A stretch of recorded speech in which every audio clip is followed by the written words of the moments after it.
Welcome back to Bailiwick of Guernsey Shipwrecks. I'm JP Falaise, and on today's adventure we're going to go up to Alderney. We're going to be diving the Shipwreck of the Virago in the race. It's called the race for a very good reason. The tide here can be absolutely savage, so planning our dive at slack water is very important. The idea of today's dives is twofold. One, we're going to put the tidal flow meter on the shipwreck, see if we can get a gauge of how fast the tide actually does whip through there, and also to collect a bit of data about the shipwreck. We haven't dived right up the bow yet, and we'd like to get right up the bow and see what's there.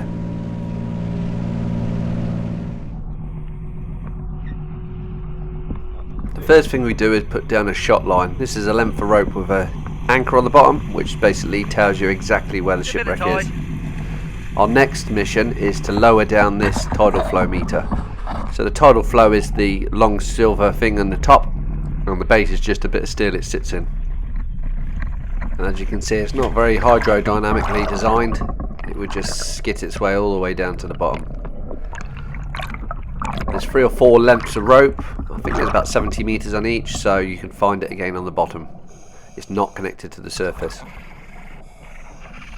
It's time for me and Matt to get back in the water. As soon as we come down, we notice there's like an old shot line. We thought it was our shot line that was there, but it doesn't appear to be. Different buff. We had a pink buff on the top of ours.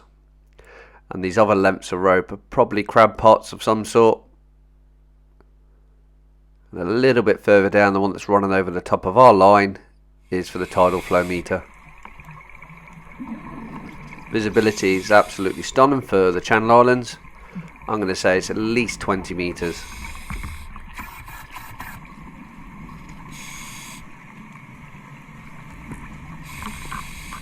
Matt is starting to prepare to send the shot back up off the bottom of our shot line.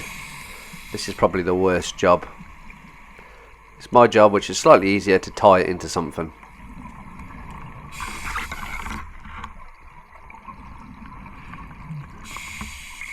We have landed perfectly in front of the boilers.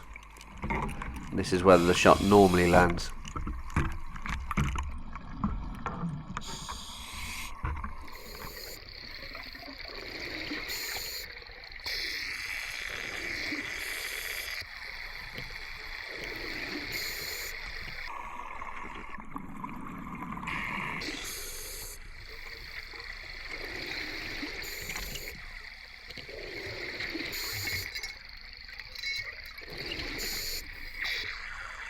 Mm-hmm. 43 meters, you've got to put so much air in to lift something that's relatively light.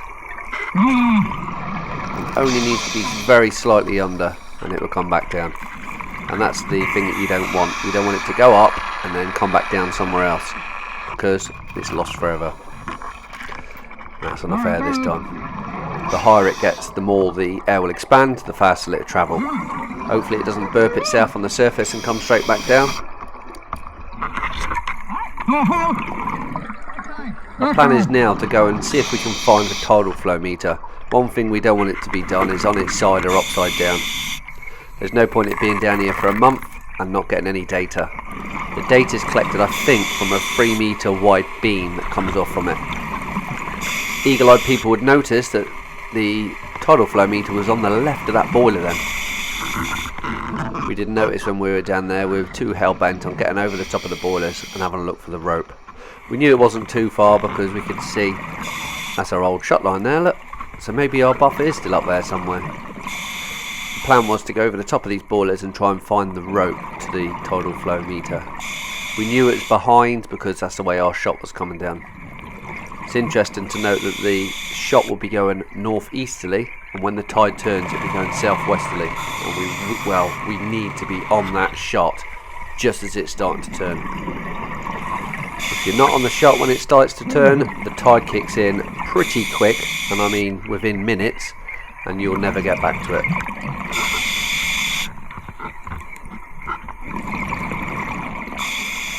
Swimming down the port side now. This is one of the ropes. Just got to follow where the ropes go.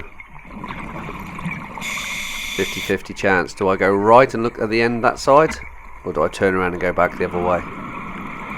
Either way, the ropes are going over the top of our shot line. It's not the end of the world.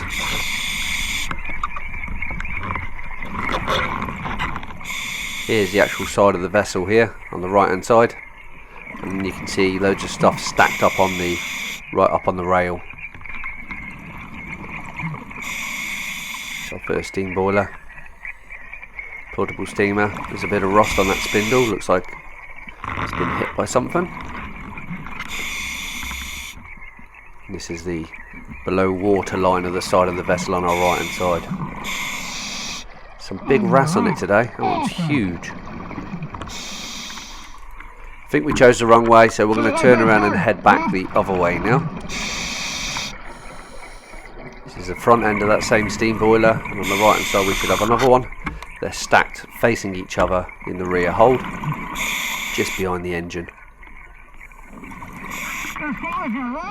Big old lobster down there as well. All that black stuff on the bottom is obviously coal.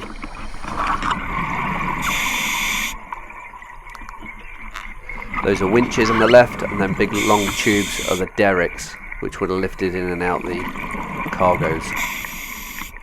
Guessing they would have been pretty strong to lift them 7 or 8 ton portable steam boilers into the hold. Yeah, there might have been some big cranes on the side of the docks that lowered it in for them, but you've got to remember these boats are going to ports which might not have cranes in third world countries. So all the cargo that's lifted in must be able to be lifted out by the onboard derricks. Look at that, you can see right out onto the seabed. I'm over the gunwale of the boat now. In fact, this is the side of the ship that's fallen off towards Alderney.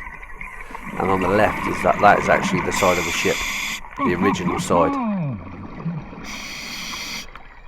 See the ropes getting bigger near these grinding stones. There's more of the rope, so I'm guessing it's around here somewhere. Huge chunks of anthracite down there.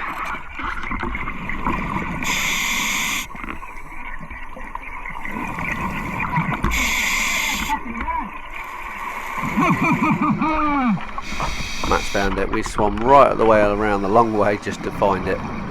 Almost back at where the shot was. Going to pull it out from below them plates. It's not going to collect much data underneath there.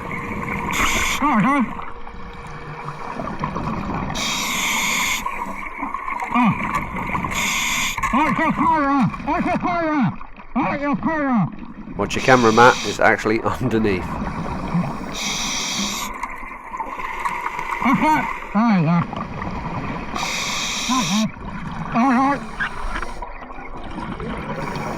Right, that's the second mission done. Third mission now. Let's swim right down to the bow area and have a look. Them boilers are absolutely massive. You can see there would have been no room between the outside of the ship and that boiler. Probably 6-7 inches. Same in height as well. This is where it is on a sketch. Right behind this boiler here.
pretty much the furthest I've been, to this bulkhead. On the right hand side, see one of the lifting derricks.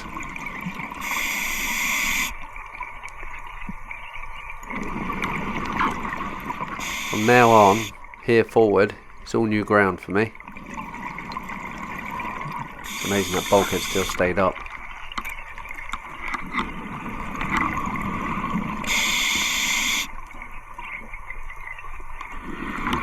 Now I know the derrick's here, this means we're in between the two front holds now. You can just see Matt in the distance.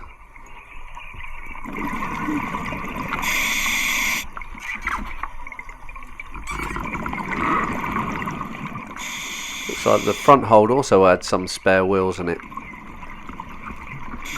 This is where we get the turn of the front. You can tell by the shape. Around here we should be getting close to the bell. Not quite sure what this shiny thing is. Is that the ship's bell? Nah. Don't know. Some sort of aluminium. Nice and shiny though. Again, loads and loads of coal. I would have thought they'd kept the coal down low.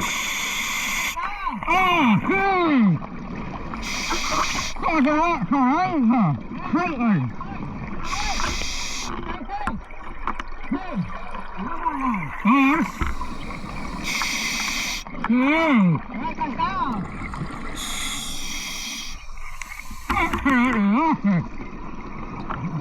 little bit relieved. It seems a little bit trivial, but this is actually really good evidence that this is the Virago. The anchors are the correct type. This is a later image of the sister ship, the Edo. Check out the anchors on that. They're catted against the side. Not only that, you can see the little derrick cranes, the curved cranes that would have lifted them up.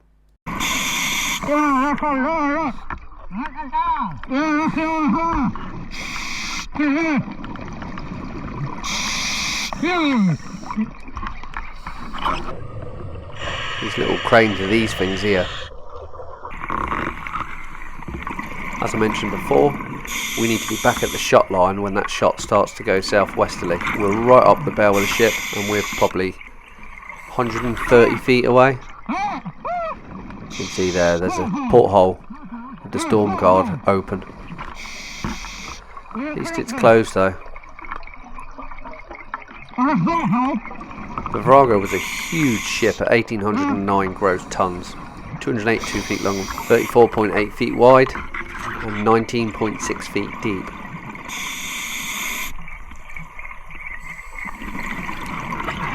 Another long tube, probably part of the derrick crane as well.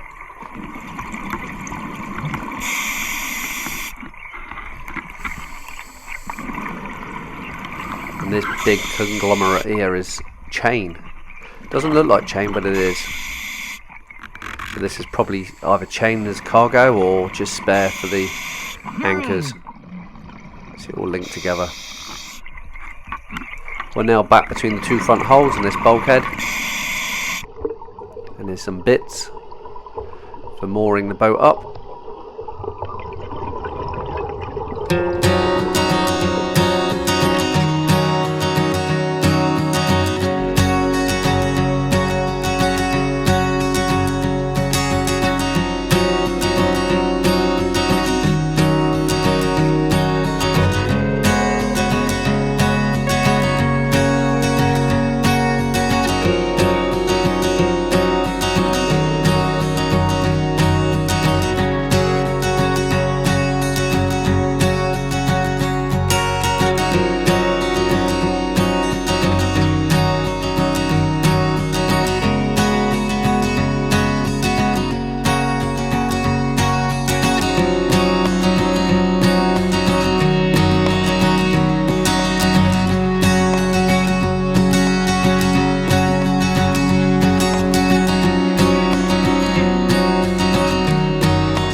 We made it back safely. It's not the end of the world, we would have just gone up on delayed, but that wasn't our dive plan.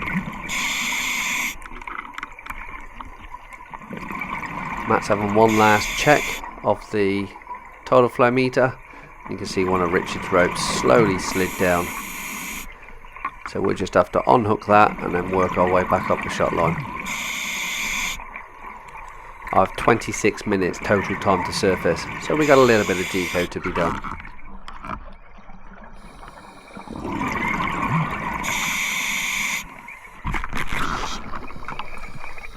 Once I'd been down and untied, I gained an extra couple of minutes, so we're up 31 minutes now.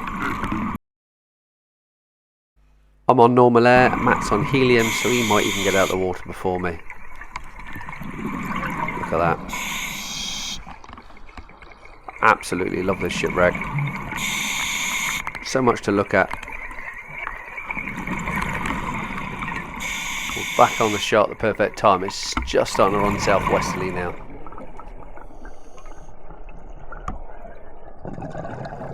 Not quite sure what happened there, but our 100% drifted away from our shot line. So we've released, come up on a little bit of an SMB, and the boys have dropped down our 100% for us to deco out on.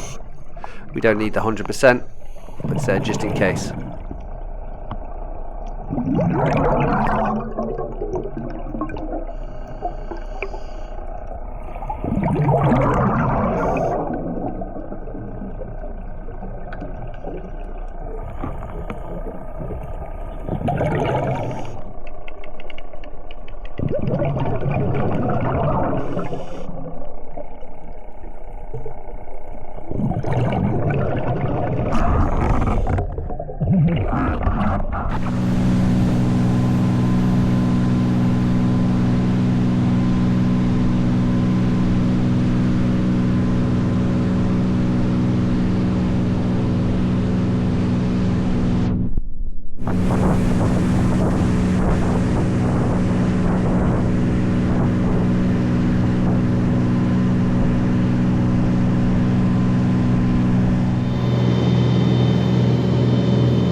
It's pop time. It's beer o'clock.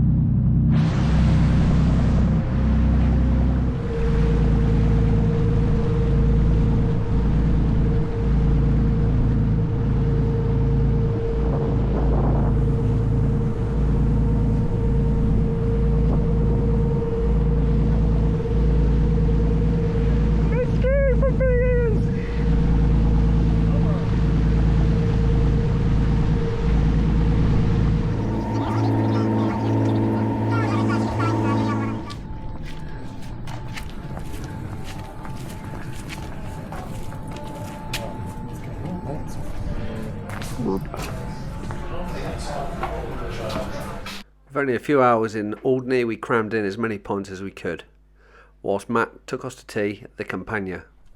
It's rush hour in Alderney. There's one person in the road. Me? Yeah. I don't understand how he does it. I don't know how it's done his life. Train track.